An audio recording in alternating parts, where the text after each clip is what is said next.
Le crépuscule d'une légende, véritable descente dans les ténèbres du football ivoirien. L'Africa Sport est au bord du gouffre, effaçant du coup cette belle histoire, écrite dès les années 70, n'est-ce pas le vieux Liadé?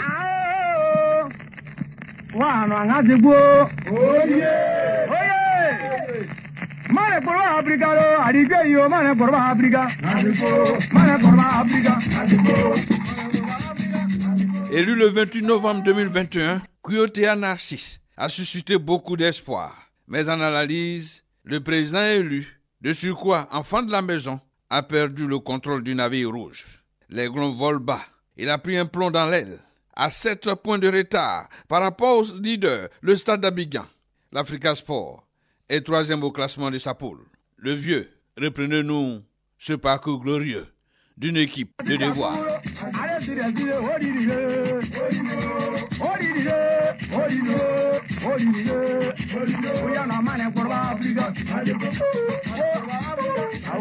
Oufoué répondait même au défi lancé par Mobutu.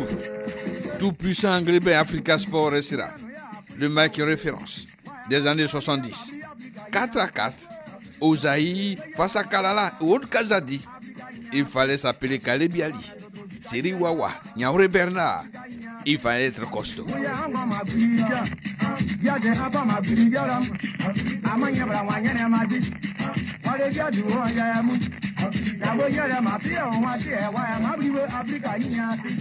Revenons en 2022. C'est le crépuscule. Le soleil va au lit, laissant des supporters pantois. L'avenir du club en dépend. Tout est parti de cette cohésion mal ficelée par le commerce sortant, définitivement sorti après l'odyssée de Yamoussoukro. Vaguement Alexis et Bailly Antoine, ce tandem n'était que du sable mouvant. Kouyo, à son tour mal orienté, va aller directement vers le précipice. La descente des Aiglons dans le ventre mou de la Ligue 2 s'explique en partie à la mauvaise appréciation des faits. Pourquoi vider toute une maison de ses occupants? Ceux qui ont veillé sur celle-ci, 12 joueurs écartés, jugés proches de Dosso et d'Amani. Ces deux dirigeants ont d'ailleurs fait le sacrifice de dépenser beaucoup d'argent afin de sauver le navire qui prenait l'eau de toutes parts. En récompense, Dosso et Amani ne sont que des faire-valoir dans le comité directeur de Kouyaté Narcisse. L'homme fort, en l'absence de Kouyo, toujours parti pour les besoins politiques, c'est bien le juge devenu parti, Maître Zébé, anciennement membre du Kono Africa. Il a contrôlé le ballon, il s'est lui-même fait la passe et il a marqué le but. Comment, en 2022, peut-on recruter des joueurs sans proposer à ceux-ci des primes à la signature? Mieux, sans instaurer des primes de marque. C'est à l'Africa, sous l'ère du nouveau Kouyo, que l'on peut observer un tel fait. Il n'y a pas de mise au vert. Non, en Afrique, ça n'existe pas, les mises au vert. Un midi, ma curiosité m'a emmené à retrouver des joueurs affamés, rassemblés dans les encablures de Champrou, mangeant du riz à la sauce légumes. Coût du plat, 1000 francs. Mais je serais outré, scandalisé, de les voir s'étendre entre les tables du restaurant pour ceux qui avaient sommeil, en attendant bien sûr le match en seconde heure au Champrou. Quelle galère! L'Africa n'existe aujourd'hui que de nom. La situation n'est plus vert et rouge, elle est plutôt sombre de couleur. Le vieux Liadé, faites-nous encore le rappel du vrai Africa.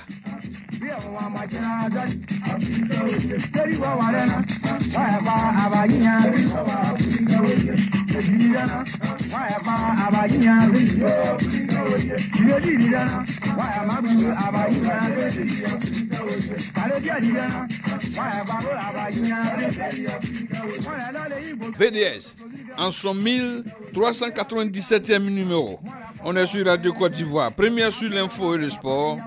Je suis Rassouné Sankwasi. Lumière sur le crépuscule d'une légende, c'est le thème du débat de ce soir à VDS numéro 1397e. Bonsoir à tous. Auria, bonsoir. Bonsoir. Bonsoir Noël Yapo Amoudeligne. Bonsoir, Arras. Au cas où on s'occupe des opérations techniques, notre ami Adou est à la réalisation. Bienvenue chez vous. Chez vous, c'est Radio Côte d'Ivoire. Une fois n'est pas coutume, nous ouvrons ce numéro de VDS sur la lutte. La reine attend prendre connaissance des gladiateurs. Madame Fané et sa structure événementielle organisent ce week-end au Parc des Sports de Treichville un grand gala international de lutte. Ils nous viennent du pays de Jérine Ousmane Dia, dit Bombardier, ou de l'ouragan Balagay. Le Sénégal a répondu présent. Le Mali aussi. Le Mali est dans nos studios du costaud, messieurs. Le Mali viendra pour défier le Sénégal. On attend la délégation du Burkina Faso. Monsieur, bonsoir. Vous êtes le représentant de la team organisatrice Andy Balara Events. Vous répondez au nom de monsieur Kwaku Kwadio. Bonsoir. Bonsoir, monsieur Rach. Alors, vous êtes en compagnie de quelques lutteurs. Monsieur, vous vous présentez où c'est? De Mali. Vous vous approchez un peu du micro? De Mali. De Mali. Oui. Et en compagnie d'un lutteur? Oui, c'est monsieur Ouara Touré. Touré. Alors, dans quel état d'esprit le Mali arrive? Pourquoi? Pour freiner le Sénégal qui domine tout le monde dans la sous-région? Oui, nous sommes prêts cette fois-ci pour combattre le Sénégal, donner 7 trophées pour retourner au Mali. Ah bon? Oui. En comptant sur ce lutteur? Oui. Qui nous disent quelque chose. Est-il prêt pour défier les Sénégalais? Oui, il est prêt. Il a des capacités, il a des solutions. Et son support, il suit ça bien. C'est un travail que lui, il est des champions de Mali. Mali, c'est un grand pays de lutte. De lutte. Alors, qui nous disent quelque chose. Il n'a pas peur de venir comme ça défier les gladiateurs sénégalais venus conquérir l'Abidjan. Qui nous dit quelque chose. C'est que si moi, je compte sur lui. Avec comment il fait? Oui, mais les Sénégalais nous y a. Et bien, c'est que là, la fois, nous nous bé, que champion en tao. Et j'y ai mouillé que y a fait. Ouais, ni t'as si un follow ka ɲɔgɔn sɔrɔ ani Sénégal bɛ ɲɔgɔn sɔrɔ CEDEAO la yɔrɔ caman na ni t'as si un follow ye ouais. Il dit c'est pas sa première fois pour croiser les lutteurs sénégalais et se connaissent bien. Lui sur son travail qu'elle a pour lutte traditionnelle malien et il est toujours champion. Il n'est pas peur pour affronter le Sénégal. Il n'a pas peur d'affronter les Sénégalais.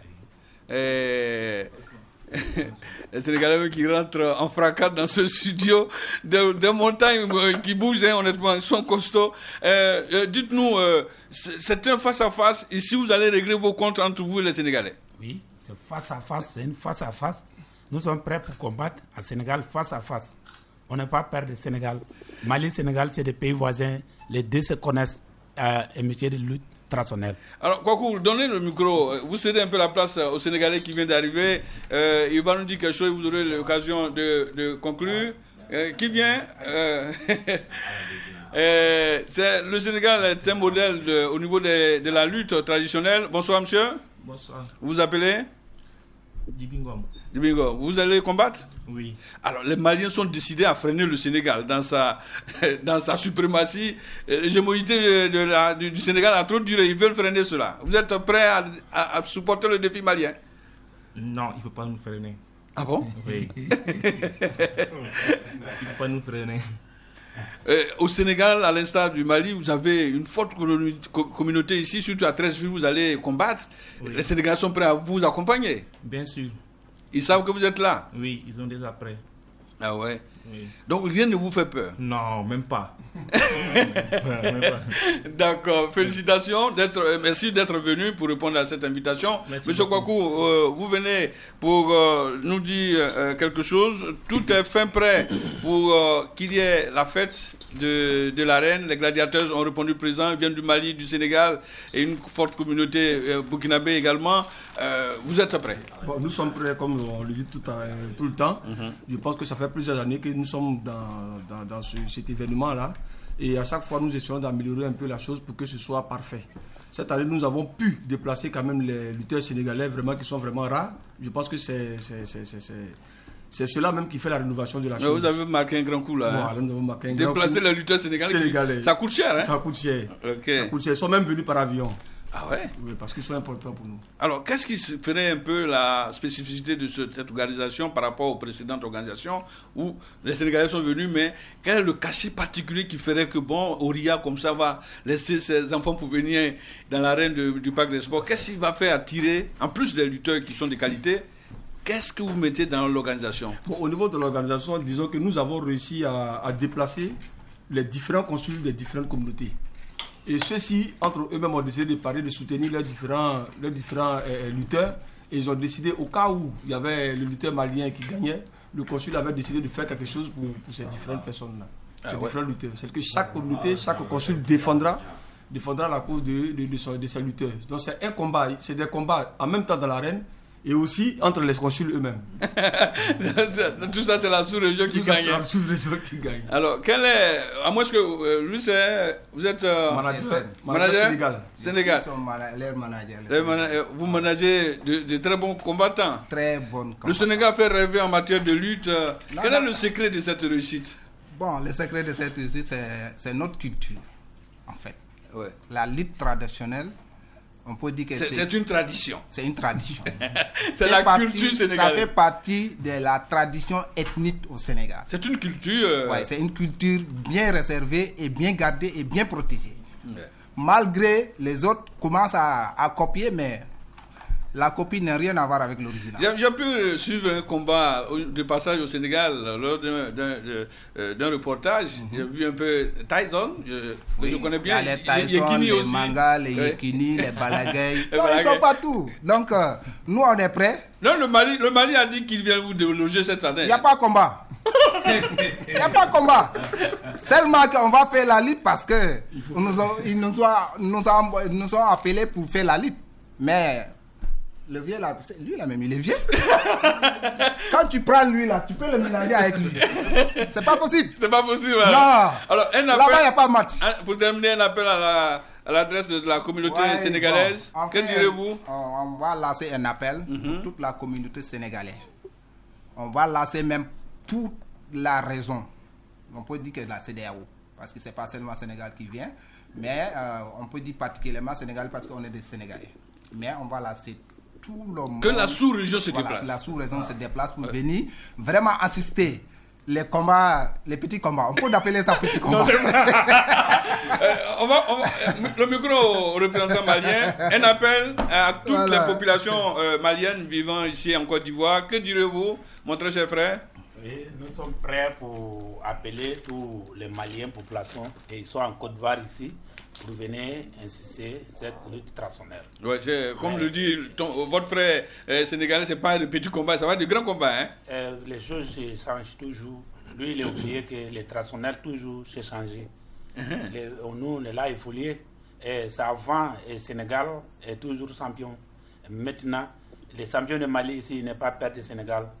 C'est quand ces choses qui est arrivé, c'est notre tour. Donc c'est pas de petits combats. C'est pas de petits combats. Nous, on n'est pas de petits combats. Nous, on prend ça en sérieux pour montrer à Sénégal, Traoré, qu'il est 2 mètres et quelques, 110 kilos. Qui peut combattre avec le Sénégal. Monsieur Bakou Badio, on termine. Le dernier mot vous revient pour nous quitter. On dit merci à la Radio Côte d'Ivoire de nous avoir permis de pouvoir parler ici. Et on invite tout le monde à venir voir ce qui se passe parce que c'est notre tradition. C'est vrai que les Sénégalais sont les premiers, mais c'est la tradition des Africains. De venir voir toute la culture, tout le folklore qui est autour de cette histoire-là. Je pense que ça va aller. Et les full lines, c'est quoi? Au 01 43 43 43 09 et 07 68 07 03 73. Toute information avant cet événement.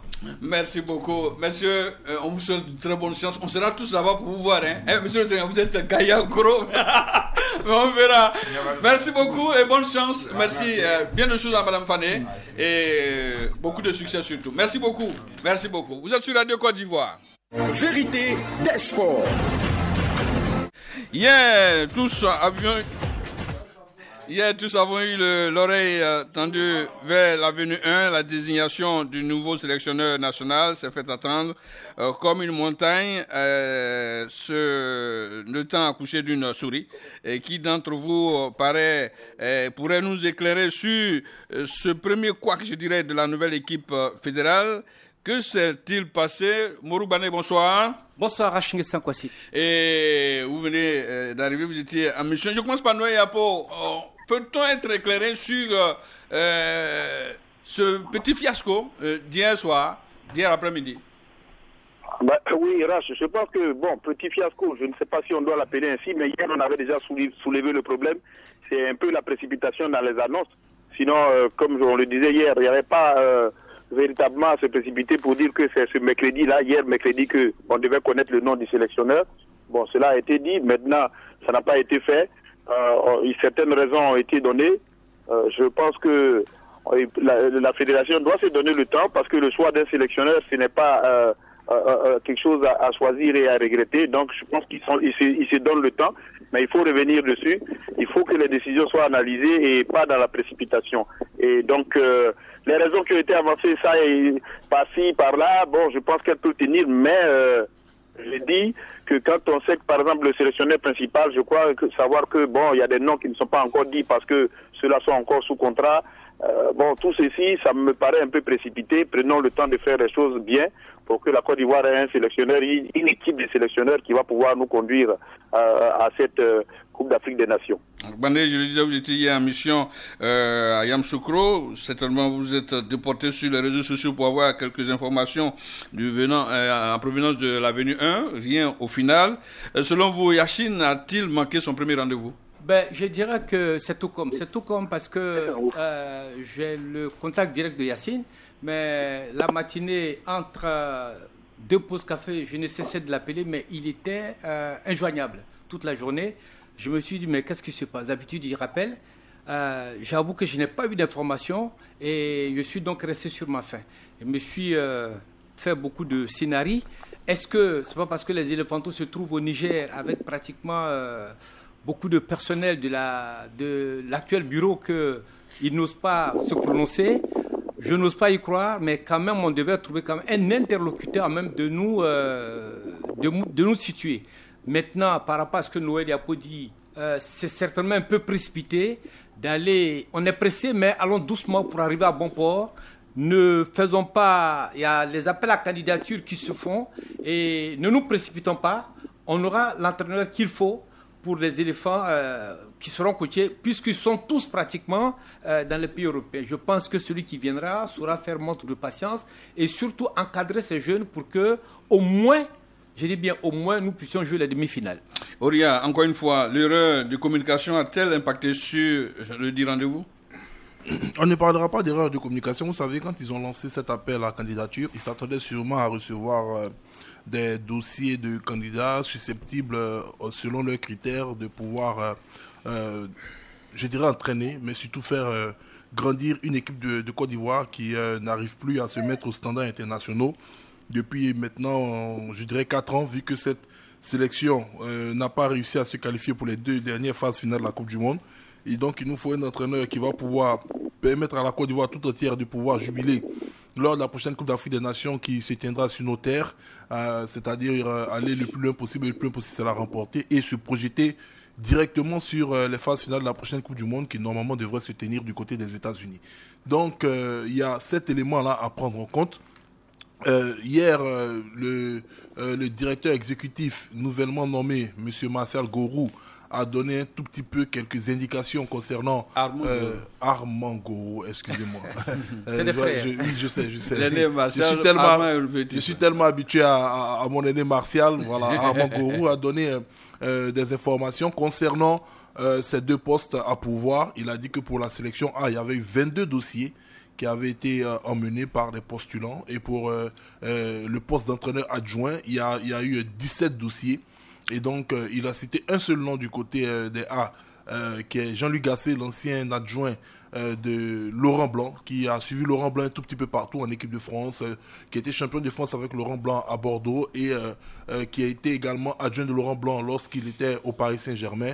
Pour l'équipe Espoir, il a cité 2 noms, Aimé Faye et Aïdara Choualio. Mais d'après les indiscrétions, c'est l'information que je tenais à donner, que j'ai pu avoir tout à l'heure. Le président de la fédération serait rentré lui-même directement en contact avec un entraîneur français de renommée internationale, un entraîneur je dirais à grosse valeur, qui est libre et qui serait disposé à venir entraîner les éléphants. Ce sont les pourparlers parce que c'était, je dirais, un lapin caché dans son chapeau. Puisque mais cela pose le problème. On lance enfin un appel à la candidature. Le président rentre en contact avec, directement avec quelqu'un. Ça aussi, ça force le jeu. Un contrat de gré à gré. Attendez, je l'ai dit parce que déjà, sans être l'avocat du comité exécutif, vous savez, vous avez des critères. Et ces critères, je les ai énumérés tout à l'heure. C'est vrai qu'on peut avoir des personnes qui se sont manifestées, mais si on estime que ces personnes ne pourront pas peut-être nous apporter satisfaction, je pense que comme le choix du sélectionneur est du pouvoir discrétionnaire du président, il peut se l'autoriser. On l'a vu déjà à plusieurs reprises avec... c'est vrai que le dernier exemple qui me vient en tête n'a pas foncièrement marché, c'était celui de Marc Wilmotte. Voilà, mais je pense qu'on attendra de savoir ce qui est juste pour la sélection nationale. De toute façon, le président est libre. Mais voilà. Je dis que devant l'opinion qui disent je suis président, je nomme mon sélectionneur. Personne ne dira. Mais quand on dit on fait un appel à la candidature, on ne rentre pas en contact avec un autre sélectionneur. C'est pas bon. On force un peu le jeu. Noël Yapo, un mot pour terminer sur cet aspect. On reviendra peut-être la semaine prochaine sur le choix de celui qui va avoir la lourde tâche de nous amener sur le toit du continent. Un mot là-dessus pour terminer. Oui, je pense que, j'ai écouté Auria, je crois que ce sont des arguments qui peuvent tenir la route, mais je dis, évitons toujours la précipitation, comme je l'ai toujours dit, allons doucement, et puis surtout, c'est vrai que c'est le pouvoir discrétionnaire du président de la fédération, mais il faut savoir aussi que quand même il y a la commission de gouvernance qui est là, donc il y a tous ces aspects-là qu'il faut regarder. Cette commission-là en charge de regarder de tous les recrutements, donc je crois qu'il faut faire les choses doucement, avec beaucoup de munitions, parce qu'on n'a pas le droit de se louper dans le choix de cet entraîneur. On attend les noms qu'on entend, certainement que appel à candidature, l'équipe nationale de Côte d'Ivoire, est-ce que ça n'intéresse pas beaucoup de personnes? Mais on ne sait pas, mais ça doit être vraiment le secret de la fédération de garder correctement ce nom et de mener toutes les démarches pour nous sortir un nom qui va pouvoir conduire cette sélection. Moi, j'insiste sur le fait que c'est vrai, on pense qu'il y a urgence parce que la Coupe d'Afrique approche, mais il ne faut pas qu'on se précipite pour faire un choix que toute la Côte d'Ivoire va regretter. Ce qui est certain, c'est que l'entraîneur qui va être choisi ne peut pas nous garantir que nous allons gagner cette Coupe d'Afrique des Nations. Il y a des objectifs qui vont être assignés. Il faut choisir un entraîneur qui peut s'accommoder avec les réalités de notre football, avec les réalités de notre gestion. Mais je l'ai dit hier et je le répète, ce n'est pas l'entraîneur lui seul qui va gagner, c'est toute une organisation. Il y a l'entraîneur aujourd'hui qu'on cherche à choisir, mais qui va être accompagné de quelle organisation administrative. Il faut que cette organisation soit assez professionnelle. Donc en même temps qu'on cherche l'entraîneur, il faut regarder quelle organisation on va mettre autour de cet entraîneur-là pour qu'on puisse arriver vraiment loin dans cette Coupe d'Afrique des Nations si ce n'est de la gagner. Ok, messieurs de la fédération, le temps n'est pas votre ennemi, votre adversaire. Prenez-le avec vous, prenez le temps qu'il faut et choisissez-nous un vrai et un bon sélectionneur qui pourrait nous permettre de nous installer sur le toit de l'Afrique au soir de la CAN 2023. À bon entendeur, salut. Vérité des sports. Il fait sombre chez nos amis Oye. L'équipe de l'Africa Sport est en train de couler. Les portes de la division 3 s'ouvrent à elle. Cette dernière journée, il reste le ça passe ou ça casse. Éclairage dans un ciel qui s'est véritablement assombri sur le toit rouge. On ouvre le débat. Africa Sport, quoique rétrogradé en Ligue 2 au sorti d'un championnat conjoncturel organisé par le Conor FIF, la venue de Kouyotea Narcisse a été pour certains les plus nombreux un ouf de soulagement, mais à la pratique, tout joue contre l'ancien libéral du club, tout se désagrège. L'une des légendes de notre football est en train de disparaître des radars. Que faire, Moroubane? Oui, je dirais que faire. Je résume cela en une phrase. Il faut sauver le soldat Africa Sport. Il faut sauver le soldat Africa Sport parce que après leur premier match face au Zuma FC où ils ont été terrassés, l'Africa s'est repris et l'Africa a fait 7 victoires d'affilée. Et à un moment donné, 12 joueurs ont été libérés parce qu'ils étaient soupçonnés d'être des pros d'Osso. Ça, il faut avoir le courage de le dire. Et depuis lors, le Conor s'est installé avec un président qui était... c'est Kalou, non? Kaloua, c'est ça? Yves Zobo Junior. Le Conor Africa. Le Conor Africa, avec notre ami Noël Yapo qui est en bout de ligne, avec aussi Alain Guamene, avec aussi Maître Zébé, magistrat Maître Zébé Guillaume. Et bizarrement, Maître Zébé se retrouve être le premier vice-président de M. Kuyotea. C'est lui qui contrôle tout. C'est lui qui contrôle. Et Alain Guameneu se trouve être l'entraîneur de cette même équipe-là. Donc, on se trouve à se dire, est-ce que ça n'a pas été un truc concocté, fomenté depuis le Conor pour installer des hommes liges à la tête de l'Africa Sport? Et quand on voit que le président lui-même n'a pas le temps, parce que le président est arrimé au basque du président d'alors, du président Gbagbo. Et partout, le président Gbagbo va, lui aussi, il le suit. Actuellement, ça fait 1 mois qu'il est en dehors du pays sans voir les joueurs. Et il refuse, tiens-toi bien, qu'on paye des mises au vert aux joueurs. Et tu l'avez dit dans l'intro, vous l'avez abordé. Les joueurs se retrouvent dans un restaurant malfamé du côté de Marcory depuis 11h jusqu'à 17h à l'heure du match. Mais entre nous, ils perdent au moins 90% de leur influx nerveux. Ils ne peuvent plus jouer. On sait c'est ce que c'est le repos d'après-repas. Des enfants qui sont convoqués à 11h. Ils ont été renvoyés de ce maquis-là parce qu'ils voulaient tous, comme d'habitude, dormir sous les tables. Et ils se sont retrouvés sur les gradins du Champrou pour attendre le match de 17h. C'est vraiment... Il y a un kiné, avant le match, il ne peut pas faire de travail, de massage pour remettre les joueurs d'aplomb. Et tout ça, ce sont des problèmes. Il faut sauver le soldat Africa Sport. Noël Yapo, Bané le disait, vous nous intéressez à plus d'un titre. Vous avez été membre du Conor Africa Sport qui s'est retrouvé, c'est comme si Mme Gabala et ses membres se retrouvent à la fédération aujourd'hui. C'est extraordinaire. Qu'aviez-vous laissé comme acquis pour permettre à Kouyo de redresser le navire rouge, pris dans une tourmente? Quelle était la boussole véritable à confier au président de l'Africa élu? J'avoue que la mission du Conor, c'était effectivement de régler le problème de la crise de l'Africa Sport. Ce que le Conor Africa Sport a réussi, puisqu'on a réussi, l'Africa était avec 2 présidents, 2 équipes. Aujourd'hui, cet état des choses n'existe plus. Le président de l'Africa Sport, qui est reconnu de tout le monde, de tous les membres actifs, c'est le président Kouyo. À mon sens, c'était ça la première mission du Conor. Maintenant, ce qui se passe, c'est que le problème, c'est que tout le monde est focalisé sur les résultats de l'Africa Sport. On ne peut pas dire aujourd'hui qu'il y a péril en demain. L'Africa Sport a fait un très bon parcours lors du championnat aller. Ils ont pratiquement terminé à la première place. Et donc, il peut avoir eu des flottements, mais je dis que peut-être ce qui a été peut-être la petite erreur, c'est que tout le monde regarde les résultats et le président a dit qu'il faut absolument que l'Africa revienne en Ligue 1. Mais je dis que pour revenir en Ligue 1, même pour être à la tête de la Ligue 2, c'est l'aboutissement d'un processus.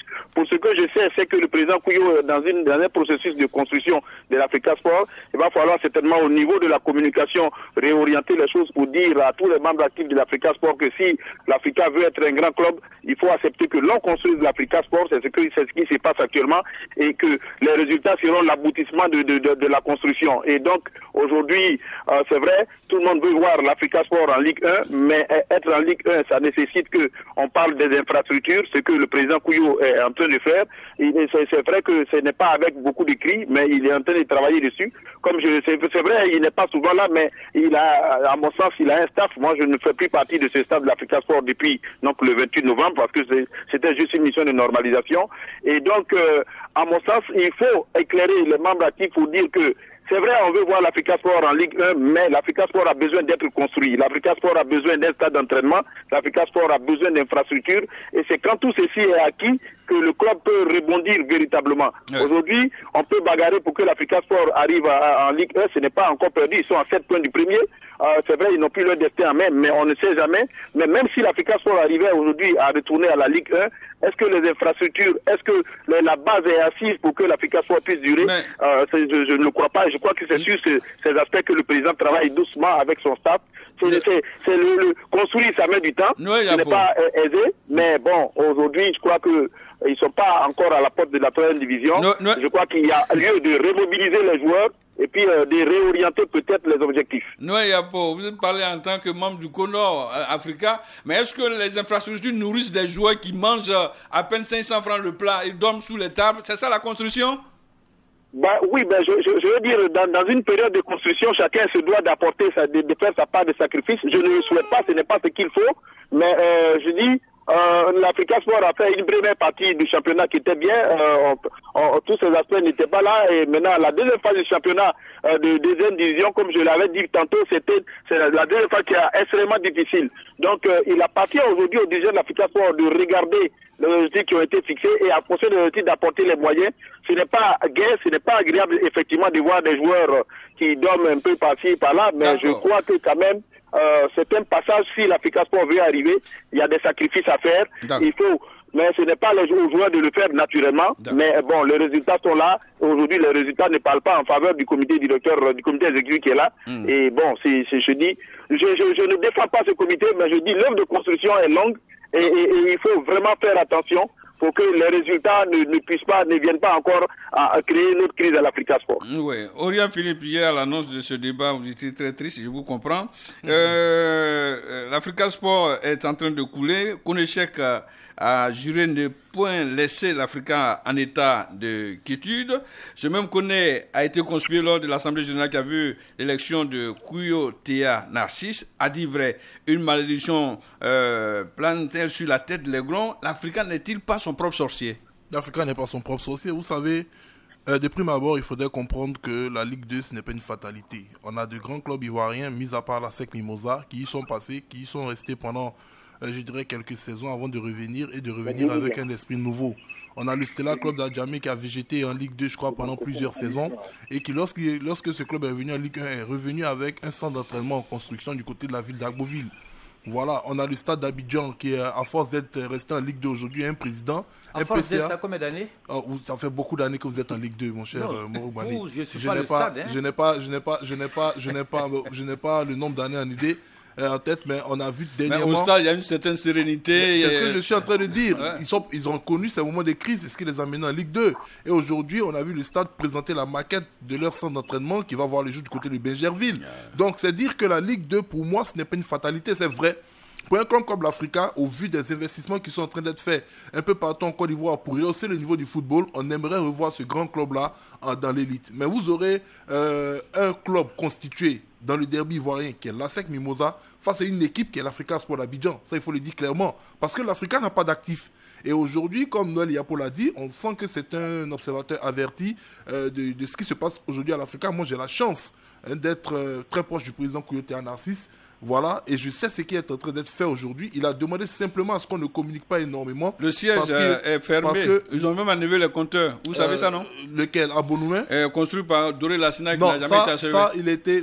Il était clair. Il y a les travaux. Il y a un entrepreneur qui est venu, qui a fait le devis. L'Africa a un bureau provisoire qui était ouvert il y a de cela quelques jours du côté de Bonouin. Et je vous informe que le samedi, l'Africa lance sa web radio.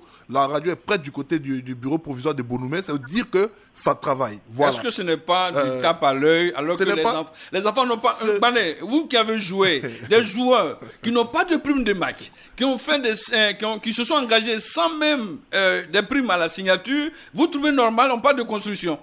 Je pense que ce sont des conditions financières qui démotivent l'athlète. Et surtout au niveau de l'Africa, on m'a comme ça dit que ce sont des primes qui vont de 15 à 20 000 francs, les primes de match. Et que ces primes sont greffées au salaire à la fin du mois. Ces primes, on ne les donne pas lorsque le match finit. Pour les encourager, on attend la fin du mois pour leur donner et pour mettre ces primes-là sur le salaire. Ce qui démotive plus les joueurs. Et donc, c'est dire que vraiment, ce ne sont pas des primes conséquentes qui vont, amener le président à réaliser son vœu pieux qui était que l'Africa ne reste pas en première division, même une année. On voit qu'il y a un peu de cacophonie. Par exemple, certains nous ont dit comme ça qu'aucun bureau n'existe, aucun bureau exécutif n'existe. L'Africa se résume à M. Kyo. Non, le bureau existe, monsieur Moroubani. Ce que j'ai entendu dire, non, je vous le confirme. Au lancement de la plateforme Internet de l'Africa, le bureau était présenté. Je vous explique quelque chose qu'on m'a dit. Quand vous avez Amani et Dosso et bien d'autres qui sont des faire valoir et qui n'ont pas de rôle à jouer, ils ne peuvent même pas rentrer dans le vestiaire, vous trouvez que c'est un bureau qui est... Maintenant, je voudrais dire que Amani, par exemple, il est le trésorier. Voilà, c'est pas faire valoir. Je ne sais pas s'il voit passer le chèque. Non, il est trésorier, mais il gère des caisses qui n'ont pas d'argent. Parce qu'en fait, lorsqu'il y a un match, c'est l'entraîneur qui lui fait venir par SMS ou par WhatsApp la liste des dépenses. Et lui, il s'en réfère à Zébé Guillaume, maître Zébé Guillaume, qui lui envoie l'argent et il fait partie de l'argent. Il n'y a pas de caisse en tant que tel où il y a de l'argent. Oria. Donc voici une situation dont je vous parle. Regardez en face, il y a un journal qui a floqué comme ça, Borobata, l'histoire est en marche, c'est la SEC Mimosa. On peut y mettre Roger Onye, mais on voit ses traces. On ne vous voit pas de traces. Vous parlez de construction. Borobata, c'est un projet qui est annoncé. Mais la SEC n'est pas née avant vous quand même. C'est ce que je dis. Borobata, c'est un projet qui a été lancé pendant de nombreuses années. Maître Roger Onye a demandé à ce que plusieurs personnes qui étaient au courant en fait, de ce projet-là n'en parlent pas pendant de nombreuses années. Il n'y a que depuis hier que la SEC a décidé de dévoiler enfin la maquette de ce projet et de montrer les photos du site qui est en train de subir les terrassements, les travaux préliminaires avant de pouvoir, je dirais, héberger ce centre de Borobata. Moi, j'aimerais dire une chose. Vous savez... avant Borobata, ils ont Sol Béni. Le club à où c'est passé où? Le Sol Béni est là depuis la période de Simplice Demessé Zensou. Ce n'est pas de la faute à M. Kouyoté assis au bureau actuel si l'Africain n'a pas de centre d'entraînement. Mais ce que je voulais dire, vous savez, il faudrait quand même, c'est vrai, dans les situations difficiles, de ne pas omettre quelques avancées notables qui sont faites dans la gestion des entités sportives ici. Sur tous les plateaux de radio, de télé, même la saison passée, on parlait d'un problème à l'Africa Sport d'Abidjan qui était récurrent. C'est le problème même du salaire des joueurs qui n'étaient pas payés. Ça, vous le savez très bien. Les joueurs cumulaient des arriérés de salaire énormes. Pendant 8-9 mois, les garçons n'étaient pas payés, c'était démotivant, d'autres partaient. On a eu même des anciens capitaines africains qui sont passés partout sur la presse. Maintenant, c'est payé. Mais aujourd'hui, vous n'allez pas trouver un seul joueur qui va vous dire que l'Africain... Je vous donne l'information, vous dites que vous côtoyez tout... à des arrêts de salaire. Vous côtoyez Kouyo, mais peut-être vous n'avez pas toute la vérité. Les anciens entraîneurs qui étaient là-bas, Bernardin ou autres, on leur a devoir 8 mois de payer. Monsieur Ra, je parle des joueurs actuels. Non, mais c'est eux qui ont gardé la maison. Quand vous les videz, vous payez tout et puis vous les payez. Ce sont des droits, je suis d'accord. Mais là, je suis précis dans mes propos. Je dis les joueurs actuels. J'ai parlé des joueurs. Maintenant, c'est vrai, il y a des situations que le président a trouvées. Il a été obligé de changer son staff. Donc, ce sont des crédits du club qui vont être apurés. Le club n'a pas dit qu'il ne les paye pas. Mais je parle de ce qui est aujourd'hui. Vous parlez des joueurs actuels. Quand vous dites que les joueurs mangent dans des restaurants malfamés, vous parlez des joueurs actuels. Donc, c'est d'eux que je parle. Mais s'il n'y a pas de mise au vert, vous allez manger dans les maquis. Vérité des sports. Crépuscule d'une légende, Noël Yapo, on explique ça difficilement. Un Conor Africa qui se transforme en gestionnaire d'un club, un des membres influents du Conor Africa, Metzebe, est aujourd'hui l'homme fort de l'Africa Sport.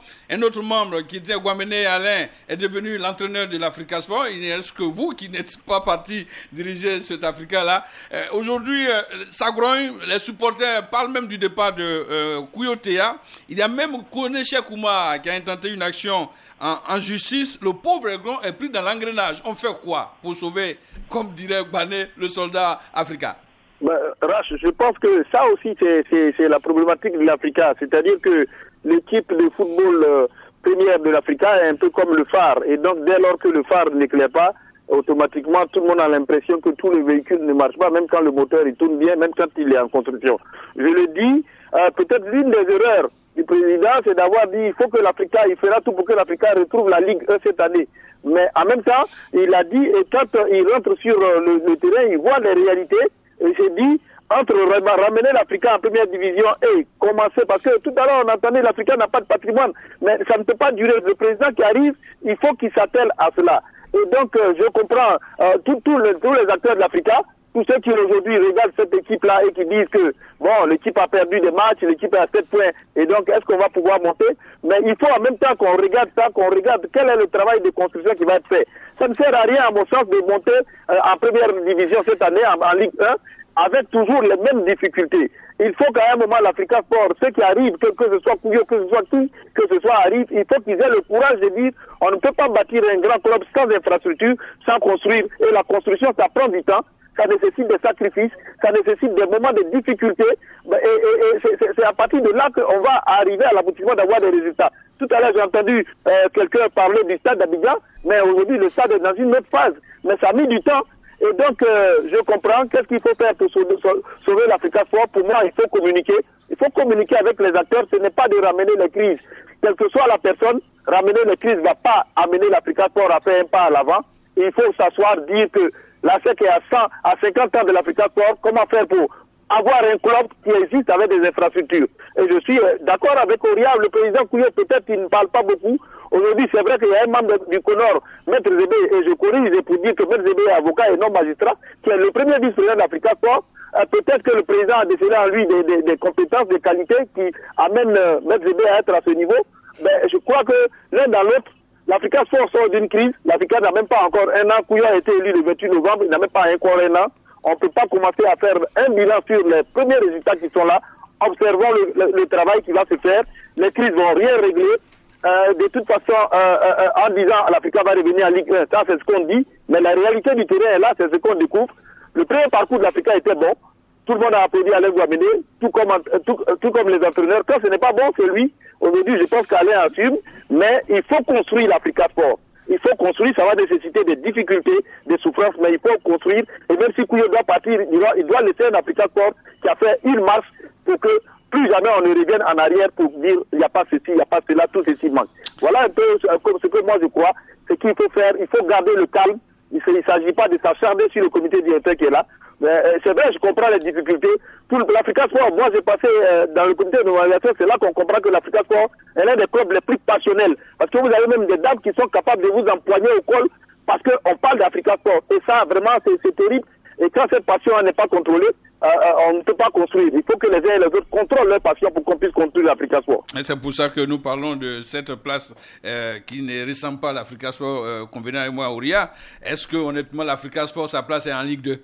Non, mais nous sommes parfaitement d'accord, mon cher H. Mais nous, ce que nous disons, c'est que nous souhaitons que l'Africa qu'on va avoir en Ligue 1 soit un club qui amorce ce que vous-même vous souhaitez, c'est-à-dire sa construction. Parce que, je le dis et je le répète, ça ne servira à rien d'avoir à chaque fois dans le derby ivoirien un club face à une équipe. Aujourd'hui, regardez le retard de l'Africa. La SEC a une construction. Sol Béni va devenir un pôle financier incroyable pour pouvoir financer Bohok Bata. La SEC, dans les prochaines années, va devenir l'un des clubs plus puissants, encore plus puissants de la sous-région. Derrière, vous avez qui? Le FC San Pedro, qui a amorcé même, avant même de commencer à séduire les Ivoiriens, sa construction. Vous avez même le club de Yamoussoukro FC, qui est juste devant l'Africa, qui vient d'être racheté par Pierre Fakouri, Opérateur. Vous imaginez ce que ce club va devenir dans quelques années. D'ici 2 ans, tous les clubs qui vont devoir jouer dans l'élite ivoirienne auront l'obligation d'avoir la licence CAF. La licence CAF, c'est une licence qui vous oblige à avoir un centre d'entraînement, un centre de formation, toutes les infrastructures nécessaires pour pouvoir jouer une compétition continentale. Donc, et le professionnalisme. Voilà, donc on ne peut pas se focaliser sur les résultats de l'équipe alors qu'on ne met pas la main à la poche pour pouvoir, comme on appelle, contribuer à la construction du club. Okay. Allez sur la plateforme. L'Africa a lancé une plateforme de cotisation pour les supporters. Mais on est à combien aujourd'hui au niveau de cette somme d'argent? Les gens ne contribuent pas, ils s'asseyent, ils ne font que critiquer. Arrivé un moment, il faut comprendre. Le Stade d'Abidjan l'a bien compris. Le Stella, la dernière fois que j'ai pu échanger avec le président Big Togo, il a dit que le Stella allait bientôt être racheté par la société Esnedai. Et le Stella est en train de construire son centre d'entraînement, de formation à l'entrée d'Agboville. Donc tous les clubs aujourd'hui... Esnedai, c'est une société de famille Big Togo. Donc, mais bon... C'est la main gauche, tu donnes la main droite. On va regarder le développement du club. On va regarder surtout le développement du club, mais c'est pour dire que tous les clubs aujourd'hui en Côte d'Ivoire qui aspirent à jouer demain les compétitions continentales sont en train de se bâtir un patrimoine. Et c'est ce qu'au niveau de l'Africa, on doit comprendre d'ores et déjà. Les résultats sportifs, Maître Jeunet le disant en 89, quand il arrivait, laissez l'Africa gagner des titres, nous construisons. Quand on va finir de construire, on sera devant eux. Et l'avenir lui a donné raison. Pourquoi ne pas aujourd'hui se dire, attendez, stop. On peut se maintenir en Ligue 2 cette saison, c'est notre première année, c'est l'année de l'expérience, construire et revenir en Ligue 1 beaucoup plus fort, plutôt que de créer des crises inutiles. À l'adresse de Kouyo, de Maître Zébé, tous les membres du comité, je pense que pour cotiser, ce n'est pas en ligne. Il faut ramener le système d'animation des comités communaux, ça a marché par le passé, ce n'est pas en ligne. Il ne faudrait pas se tromper. On anime les comités de base et l'argent sort. Bané, aujourd'hui, l'Africa, le club est dans la tourmente. L'Africa, imaginez au sorti de cette Ligue 2, l'Africa rétrogradée en D3, ça va être encore la catastrophe. Il faut sauver ce qui est à sauver. On part pour la construction, on part pour le résultat, on choisit quoi? Dans ce tango. Véritablement, les dirigeants de l'Africa, je ne maîtrise pas bien leur objectif. Ouria me rassure quand il dit, par exemple, qu'il y a un bureau qui est là, mais on va parler d'un certain M. Nyawa qui est dans ce bureau, un ancien fonctionnaire international, qui ne s'y connaît pas dans le roi du football et même qui ne dispose pas d'un carnet relationnel footballistique. Et donc, je me demande comment il fait pour gérer l'Africa. De deux, on a parlé de fonds. Les anciens membres de l'Africa sont devenus les ennemis du bureau actuel. Voilà. Moi, je comprends pas. 6 mois après son élection, M. Kyo, selon les textes, les statuts qui ont été faits au CONOFIF avec Noël Yapo, notre camarade, M. Kyo ne s'est pas assis pour nommer un président des supporters. Ah bon? Mais ils vont à la queue leu dans les différents villages pour aller assister au match, pour aller au Champrou, sans qu'il n'y ait une tête au-dessus des supporters. Qui en est le président? Comment sont organisés les supporters? Tel que vous dites que c'est sur le net qu'il faut faire la cotisation, cela, l'électronique n'est pas encore rentré dans le quotidien de nos populations. Dans le quotidien de nos populations. Nos supporters de Kourio ou bien de Bio ne savent pas comment manipuler un portable. On ne sait pas. Ouais. Donc, véritablement, il faut organiser 6 mois. Il a été élu le 28 novembre 2021. Ça fait 6 mois. Or, les textes lui disent qu'il peut nommer un président qui va organiser les supporters. S'il ne faut pas, il a peur des supporters, il a peur de leur puissance, mais qui va lui donner l'argent quand on sait que lui-même, aujourd'hui, ses poches sont un peu percées. Il n'a plus l'argent qu'il fallait par le temps de vaste grâce. Ce n'est pas le Kouyo d'hier. Ce n'est pas le Kouyo d'hier, il ne faut pas se détromper. Où il va trouver l'argent? Les investisseurs. Mais qu'il fasse confiance aux supporters internes. Les supporters, les membres mobilisés, associés. Je pense que c'est simple pour nous. Auria, si on vous demande de donner 5 000 francs, vous pouvez donner. Mais il vous laisse. Vous êtes un supporter qui peut donner 5 000 francs. S'il y a 50 000 personnes qui donnent 5 000 francs, l'Africain est sauvé des eaux. Mais il laisse totalement ses supporters. Et il dit qu'il ne fait pas de mise au vert. Il n'a pas laissé. Et les enfants sont dans la souffrance inutile. Et conséquence, voici les résultats qu'on a. Ce que je veux dire simplement, c'est que rien n'est parfait. Hein. Tout est à construire. Donc je pense que ce sont des remarques, même ici sur ce plateau, qui sont toutes de bonne foi pour permettre au club de pouvoir se développer. Donc je ne pense pas qu'il y ait des inimitiés au sein de l'Africa. L'Africa a décidé de se reconstituer en famille et dans la paix se bâtir. Et je pense que s'il y a des incompréhensions, on l'a déjà vu à plusieurs reprises, les membres vont s'asseoir pour essayer de les régler. Ok, je pense qu'on a essayé de tirer sur la sonnette d'alarme pour sauver une légende. C'est ça. Loin de nous, l'intention de démobiliser qui que ce soit, c'est de ramener tout le monde, les anciens présidents, les membres d'honneur, ils sont là, les Doré Lassina et bien d'autres, les Fofana, ils sont là, les Gré, ils peuvent s'asseoir et puis orienter, mais que Kouyo soit un peu présent, parce qu'il est trop porté sur le côté politique, abandonnant un peu ses enfants, que les anciens qui étaient là, qui ont sauvé la maison, ne constituent pas un bloc pour Kouyo. Ils sont là, les Dosso, les Amani et bien d'autres peuvent aider parce qu'ils ont sauvé la maison. Il ne faudrait pas les placer comme des ennemis, des obstacles infranchissables. Non, c'est pas comme ça. Une famille qui veut s'organiser et créer la cohésion en son sein. Noël Yapo, merci. Auria, merci. Allez, on vous dit merci. Bon week-end à vous. On se retrouve mardi pour un autre débat en plateau. Quant à moi, je vous retrouve samedi dans le multiplex de Radio Côte d'Ivoire. Que Dieu bénisse la Côte d'Ivoire.